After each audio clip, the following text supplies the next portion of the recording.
Սննդամթերքը թանկացել է։ Հայաստանում 1 տարում սպառողական գնաճը կազմել է 3,1%։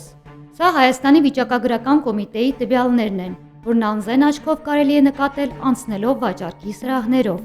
Ապրանքը զգալի թանկացել է անգամ վերջին 1 ամսվա մեջ։ 2025 թվականի նոյեմբերին հոկտեմբեր ամսվա համեմատ սպառողական գներն աճել են 0,3-ից 0,7%-ով։ Համեմատաբար ավելի բարձր ցուցանիշներ են արձանագրվել Երևան, Վանաձոր եւ Եղեգնաձոր քաղաքներում։ Հացի գինն աճել է 3%-ով, ալյուրինը 4,8%, մակարոնեղենինը 8,8%-ով։ Թռչնամսի գինն աճել է 1,8%-ով։ Տավարի, խոզի, գառան մսերինը համապատասխանաբար 4,2%, 9,9% եւ 13,5%-ով։ Մարգարինի եւ կարագի գինը եւս աճել է 5,3% եւ 11,9%-ով։ Չկա թերևս մի ապրանքատեսակ, որի գինը պահպանված կամ նվազած լինի։ Անցած տարվա համեմատ կաթի գինն աճել է 1,1%-ով, իսկ պանրինը 3,4%-ով։ Զգալի թանկացել են նաև սուրճը, ձեթը, ծխախոտը եւ ալկոհոլային խմիչքները։